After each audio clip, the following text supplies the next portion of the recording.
Hello बच्चों, good morning. बच्चों, एक बार फिर से ऑनलाइन क्लास में आपका स्वागत है। फिर से हम लोग ऑनलाइन क्लास की तरफ बढ़ चुके हैं और मैं तो ये उम्मीद करूँगा आप घर पे होंगे, सेफ होंगे, सुरक्षित होंगे और अपनी ऑनलाइन क्लास को जारी रखेंगे। बच्चों, लास्ट टाइम में जब अपने क्लास किया था तो हम लोग centre of mass lesson number जो 7 है फिजिक्स फर्स्ट का लेसन जो 7 है हम लोग स्टार्ट कर चुके थे। उसके बारे में हम पढ़ चुके थे, कुछ बातें हम लोग पढ़ भी लिए थे, लेकिन ये लेसन को आप फिर से स्टार्टिंग से पढ़ा रहा हूँ। उसकी पीडीएफ भी आपको उपलब्ध करा दूंगा। तो जहाँ तक आप क्लास में आपकी कॉपी कंप्लीट थी, जहाँ तक की टॉपिक हम लोग पढ़ चुके थे, उसके बाद से आप क्या करेंगे, ये टॉपिक्स आप उसको लिख करके आगे हो जाएंगे। जो टॉपिक अगर आप लिखवाई जा चुकी है, यहाँ फिर से पढ़ाई जा रही है, उसको आप रिवाइज कर लीजिएगा, उससे लिखने की आवश्यकता नहीं है। लेकिन जो टॉपिक्स आप नहीं लिखे होंगे, जहाँ से सेंड किया जाएगा उसे आप क्या करेंगे, लिखते चलेंगे। तो पीडीएफ भी आप लोग को उपलब्ध हो जाएगी, वीडियो भी आपको मिल जाएगी, इसलिए आप अपनी क्लास अपनी पढ़ाई को आगे क्या करेंगे, कंटिन्यू करते रहेंगे। तो बच्चों, हम लोग इसमें फिर से स्टार्टिंग करते हैं। तो हमने सबसे पहले इसमें दृढ़ पिंड के बारे में कि दृढ़ पिंड होते क्या है। दृढ़ पिंड, रिजिड बॉडी,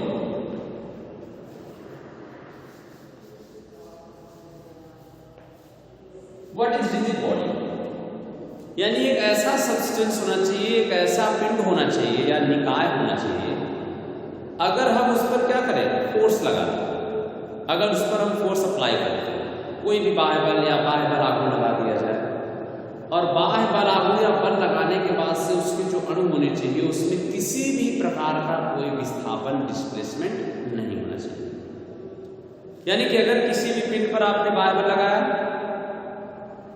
और उसके अणुओं के मध्य यानी जो कण है उसके उनके मध्य किसी प्रकार का कोई सापेक्ष विस्थापन नहीं हुआ, तो ऐसे पिंड या ऐसे निकाय को क्या है, दृढ़ पिंड। ठीक है, यानी फोर्स लगाने के बाद भी उसके अणुओं में किसी प्रकार का कोई विस्थापन नहीं होना चाहिए, यानी वो पिंड दबना नहीं चाहिए। ऐसे पिंडों को हम लोग कह सकते हैं कि दृढ़ पिंड है। जैसे ईंट हो गया, पत्थर हो गया, हम उसे दबा नहीं सकते। अगर वो दबेंगे तो टूट जाएंगे, लेकिन दबेंगे नहीं। पृथ्वी को भी माना जाता है दृढ़ है, इतनी बड़ी पृथ्वी को इतना फोर्स नहीं लगा सकता उसको। ठीक है, लोहे का कोई भारी पिंड हो उसको भी दृढ़ पिंड माना जा सकता है। तो ऐसे जो पिंड होते हैं जिस पर बल लगाने के बाद से कोई पार्श्व विस्थापन नहीं होता है, दृढ़ पिंड कहे जाते हैं। अब इस लेसन में हमें पढ़ना है सेंटर ऑफ मास के बारे में कि द्रव्यमान केंद्र होता क्या।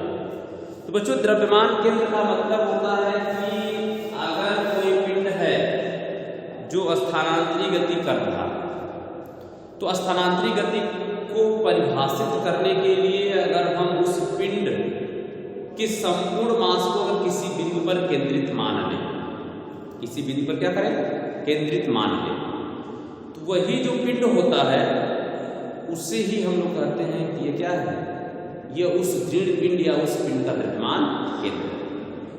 सिंपल सा कह सकते हैं कि किसी भी पिंड का संपूर्ण द्रव्यमान जिस बिंदु पर केंद्रित माना जा सकता है, उस बिंदु को हम कहते हैं द्रव्यमान केंद्र। ऐसा हम लोग उसकी गति के अध्ययन के लिए ऐसा मानते हैं, यानी उस पिंड की गति के अध्ययन के लिए अगर हम उसे एक बिंदु पर केंद्रित मान लें तो क्या कहलाएगा, दृढ़ पिंड, वही उसका द्रव्यमान केंद्र कहलाएगा। तो द्रव्यमान केंद्र पर उस पिंड का संपूर्ण क्या होता है, द्रव्यमान केंद्रित माना जाता है। अगर किसी पिंड पर अगर हम फोर्स लगाते हैं, बल लगाते हैं, अगर वह पिंड गतिशील हो जाए तो यह माना जाता है कि वह पिंड गतिशील नहीं है, बल्कि उसका द्रव्यमान केंद्र गतिशील है। तो जिस डायरेक्शन में उस पिंड का द्रव्यमान केंद्र गति करता है, उस पूरे पिंड की जो गति होती है उसी डायरेक्शन में मानी जाती है। अब हम जानेंगे कि अगर मान लीजिए कि कोई कण जो कोई निकाय जो दो कणों से मिलकर बना है, उसका द्रव्यमान केंद्र क्या होगा, यानी कि द्विकण निकाय का द्रव्यमान केंद्र,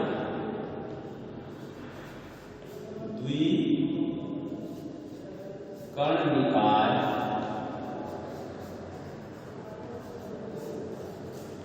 का द्रव्यमान केंद्र।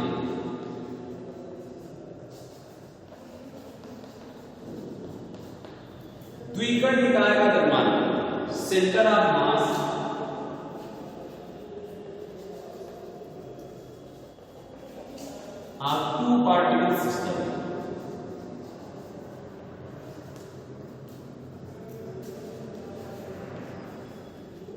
Centre of mass of particle system. मान लीजिए कि हम लोग का एक्सिस हो गया, ये आपका हो गया y एक्सिस, ये x एक्सिस हो गया। कोई एक कण यहां पर है a और एक दूसरा कण यहां पर हो गया b और इसको आपस में मिला देंगे, यानी एक निकाय है जो दो कणों से मिलकर बना है। AB एक निकाय AB है जो दो कणों से मिलकर बना है। एक कण इसका यहां पर हो गया m1 द्रव्यमान का, एक कण यहां हो गया जिसका द्रव्यमान m2 है और इसका सेंटर ऑफ मास हो गया यहां पर C। इसकी जो स्थिति सदिश है पॉइंट A का वो R1 हो गया, इसका जो स्थिति सदिश है वो कितना हो गया R2 हो गया, इसका जो स्थिति सदिश है वो RCM। RCM का मतलब हो गया सेंटर ऑफ मास, ये इसके द्रव्यमान केंद्र C का स्थिति सदिश हो गया। तो ऐसी दशा में इस द्विकण के निकाय का जो द्रव्यमान केंद्र होता है उसे हम दिखा देते हैं कि RCM equal to M1 R1 plus M2 R2 और पूरे के बटे M1 प्लस M। ये किसी द्विकण के निकाय के द्रव्यमान केंद्र का स्थिति सदिश हो गया। यानी कि द्विकण के निकाय के द्रव्यमान केंद्र का स्थिति सदिश कैसे फाइंड करेंगे? हम मान लेंगे कि दो कणों से मिलकर कोई बना निकाय AB है, जो दो कणों यानी कि M1 और M2 द्रव्यमान से मिलकर के बना है। इस M1 और M2 में जो स्थिति सदिश है वह R1 और कितना है R2। इनका द्रव्यमान केंद्र C है जिसका स्थिति सदिश RCM। तब इस C के द्रव्यमान केंद्र का जो निर्देशांक होगा या स्थिति सदिश होगा वह RCM हो जाएगा। इसका मान M1 R1 plus M2 R2 plus बटे M1 प्लस M2 क्या हो जाएगा बराबर हो जाएगा। तो ये तो दो कणों से मिलकर बने हुए किसी निकाय का द्रव्यमान। अगर मान लीजिए कि कोई एक ऐसा कण हो जो n कणों से मिलकर बना, n कणों से मिलकर बने हुए निकाय का द्रव्यमान केंद्र कैसे फाइंड करें? सूत्र सेम है, बस इसी को थोड़ा सा और विस्तारित कर देना है। मान लीजिए कि हम यहाँ पर मान रहे हैं कि ये अब ये n कण द्विकण है वो n कण के निकाय का द्रव्यमान, तो ये जो 2 पार्टिकल सिस्टम है वो हो जाएगा n पार्टिकल सिस्टम, यानी n कणों के निकाय का द्रव्यमान। अब यहाँ पर माना जाएगा कि ये क्या है पिंड है कोई, ये इसका पहला कण हो गया M1 द्रव्यमान का, ये इसका दूसरा कण हो गया M2 द्रव्यमान का, ये इसका द्रव्यमान केंद्र हो गया C, ये इसका तीसरा कण हो गया M3 और यहाँ पर इसका n कण हो गया M। मूल बिंदु जो है इससे इसकी जो दूरियां हैं उसको मान लीजिए ये दूरी R1 हो गई, ये R2 हो गई, ये RCM हो गया, ये RC हो गया और ये RL। मूल बिंदु के सापेक्ष इनकी स्थिति सदिश क्या किए गए हैं दे दिए गए।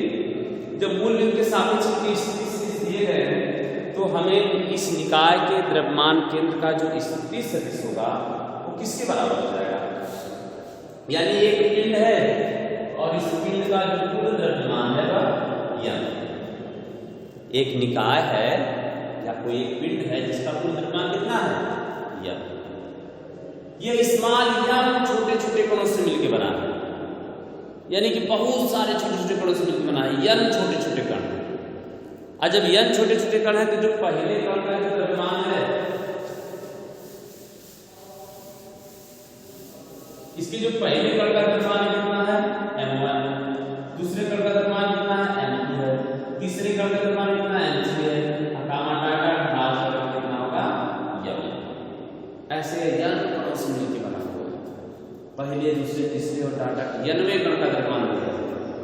और मूल बिंदु के सापेक्ष इनकी स्थिति सदिश क्रमशः इसका R1 हो गया, इसका वेक्टर R2 हो गया, इसका वेक्टर R3 हो गया, गामा डाटा इसका क्या हो जाएगा वेक्टर RN। n कणों के निकाय का द्रव्यमान केंद्र है, एक एक कण का द्रव्यमान M1 M2 M3 डाटा दिया गया है। मूल बिंदु के सापेक्ष इनकी स्थिति सदिश R1 R2 R3 data RN, तो द्रव्यमान केंद्र का निर्देशांक क्या हो जाएगा? इसलिए n कणों के निकाय के द्रव्यमान केंद्र का स्थिति सदिश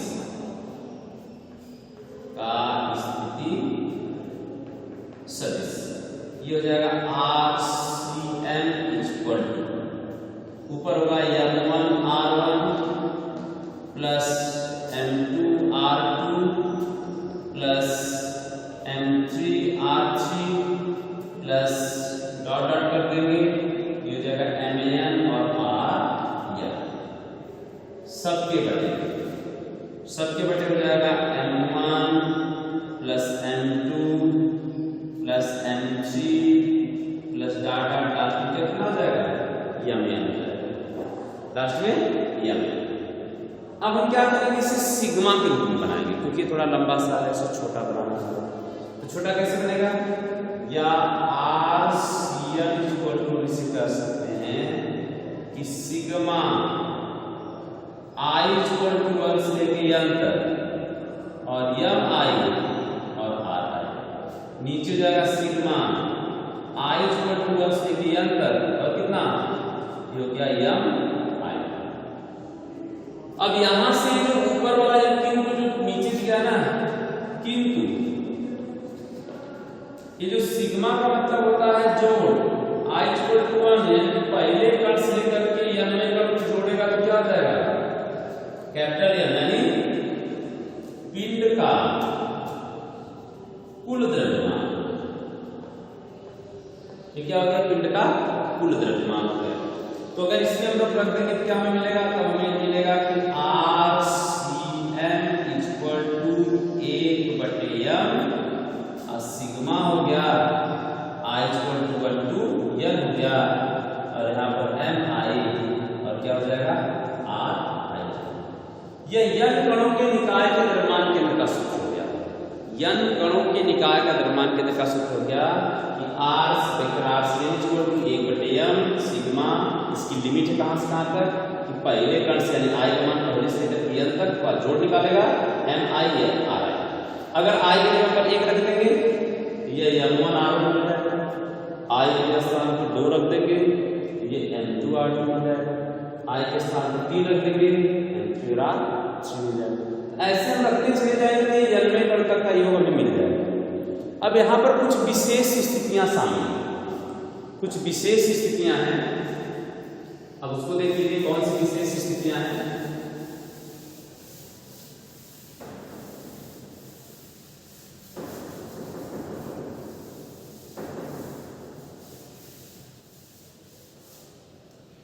विशेष स्थितियां,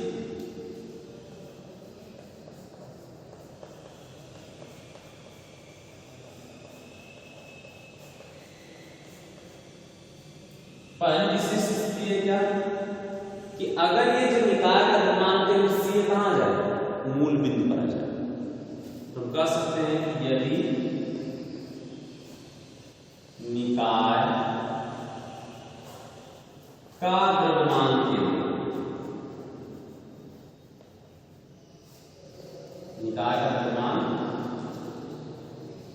केंद्र C कहां हो,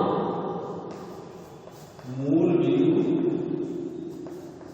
O पर स्थित हो, O पर स्थित हो। अगर निकाय का जो द्रव्यमान केंद्र C है अगर वह मूल बिंदु पर आ जाए तो बताइए किसका मान 0 होगा, ऐसी दशा में इसी RCM का मान 0 हो जाएगा। तब जो RCM हो जाए वो क्या हो जाएगा, 0 हो जाएगा। ऐसी दशा में RCM का मान क्या हो गया, 0 हो गया। जब RCM का मान 0 हो गया तो यहीं पर जब रखेंगे तो क्या मिलेगा, 1/m sigma I equal to 1 से लेकर n तक MI और RI बराबर क्या हो गया, 0 हो गया। तो जब इसका मान 0 हो गया तो इसका मान तो 0 होगा नहीं क्योंकि दो संख्याओं का गुणनफल है, और जब दो संख्याओं का गुणनफल है तो दोनों में से कोई एक का जीरो होगा, और जब दोनों जीरो हो सकते हैं तो एक जीरो होगा। चूंकि 1/m में जीरो हो ही नहीं सकता, इसका मतलब यही जीरो होगा। तो हम कह सकते हैं कि चूंकि 1/m not equal to zero, इसलिए जीरो कब हुआ, जीरो हुआ सिग्मा i इक्वल टू 1 से लेके n तक mi ri इक्वल क्या हो गया, जीरो। ये कंडीशन आपको याद रखना है कि अगर किसी भी निकाय का जो द्रव्यमान केंद्र है वो कहाँ हो जाए, मूल बिंदु पर। अगर किसी निकाय का द्रव्यमान केंद्र मूल बिंदु पर है तो मूल बिंदु के सापेक्ष यानी द्रव्यमान केंद्र के परितर उस पिंड के समस्त कणों के जड़त्व आघूर्ण जो होते वह जीरो होते। द्रव्यमान केंद्र के परितर सभी कणों के जो आघूर्णों का जो योग होता है वो कितना होता है, जीरो होता है। तो आगे जो हम लोग प्रमेय यूज करेंगे, समांतर अक्षों की प्रमेय कुछ यूज होगी, घूर्णन अक्षों की प्रमेय, घूर्णन अक्षों की प्रमेय है समांतर अक्ष की प्रमेय, और समांतर अक्ष की प्रमेय यूज होगी और लंबवत अक्ष की प्रमेय यूज होने वाली है। तो जब ये दोनों प्रमेय यूज होंगी तो वहां पर ये जो दिखा ना sigma i equal to 1 to n या mi ri इक्वल टू 0, तो हम लोग शॉर्ट इसको इतना ही कह सकते हैं, या sigma m r equal to क्या, 0। Sigma m r equal to 0 हो जाए तो ये माना जाता है कि किसी भी पिंड का उसके द्रव्यमान केंद्र के परितर जड़त्व आघूर्णों का जो योग होगा वह शून्य होगा। क्लियर है यहां तक, ठीक है। अब इसके बाद से इसकी सेकेंड स्थिति, सेकेंड स्थिति क्या है, सेकेंड स्थिति है कि यदि सभी कण के द्रव्यमान समान, यदि सभी कणों के द्रव्यमान क्या हो, समान, यदि सभी कणों के द्रव्यमान आपस में समान हो जाए, अर्थात क्या मिलेगा, m1 बराबर m2 बराबर m3 बराबर बराबर क्या, mn बराबर m, यानी कि m1 बराबर m2 है, m2 m3 के बराबर है, m3 m4 ऐसे डाट सब आपस में बराबर। और जब सब आपस में बराबर हो गए तो हमने इसको मान लिया क्या, m, इसको मान लिया कि माना वो मान कितना, सब बराबर है, वो मान कितना है, m। तो इसलिए RCM बराबर कितना हो जाएगा, तो ऐसी दशा में क्या होगा, ऐसी दशा में जो कैपिटल M का मान हो जाएगा या सिग्मा M का जो मान होगा, जो सिग्मा M का इसका मान हो जाएगा M plus M plus M plus data कहाँ तक, N तक। तो जोड़ेंगे ना ये M N हो जाएगा और ये क्या है, कैपिटल M हो जाएगा। तो इसलिए RCM का मान कितना होगा, 1/m sigma i equal to 1 to n mi और क्या है, ri। अब ये मान चेंज हो जाएगा कि RCM बराबर 1/mn और इसमें से बाहर निकल गया m, तो सिग्मा हो जाएगा i से लेकर 1 से n तक और यहाँ निकल जाएगा r i। यह m से अब कट गया, कटेगा तो मिलेगा RCM equal to 1/n sigma i equal to 1 से n तक ri, बस इतना से। ये देखिए अगर n कणों के निकाय का द्रव्यमान केंद्र आपको फाइंड करना है, n कणों के निकाय का जो द्रव्यमान केंद्र है, n कणों के निकाय का द्रव्यमान केंद्र अगर सभी कणों के, जितने कण लिए गए हैं सभी कणों के द्रव्यमान आपस में बराबर, सेकेंड कंडीशन लोग है सभी कणों के द्रव्यमान समान, तो जो समान द्रव्यमान होगा हमने उसको मान लिया क्या है, वही है सबके मान बराबर, m1 m2 m3 m सब आपस में बराबर, कितने हैं m।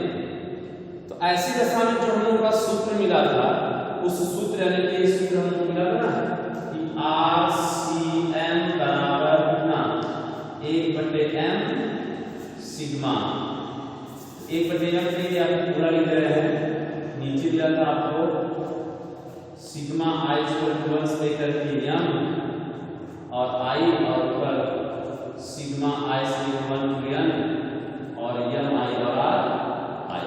ये जो सूत्र मिला था उसमें जो नीचे वाला मान है sigma i = 1 to n m i, इसकी जगह पर हमको क्या करेंगे, जो सिग्मा m का मान है वो सब आपस में जोड़ लेंगे, यानी m कहां तक n।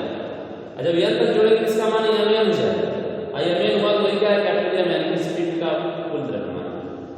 अब उस सूत्र मिला कर देंगे तो कैपिटल M के स्थान पर हमने रख दिया क्या mn, और ये जो सिग्मा जब सब कण द्रव्यमान बराबर है तो i का मान कोई फायदा नहीं है, इसको सिग्मा से बाहर कर दिया, कितना निकल गया m निकल गया, m से m कट गया, बचा कितना RCM = 1/n सिग्मा, उसकी लिमिट होगी i 1 से लेकर n तक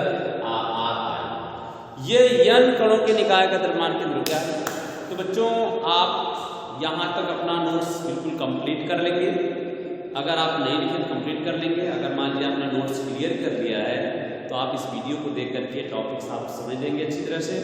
कोई भी समस्या आती है तो आप जरूर करेगा।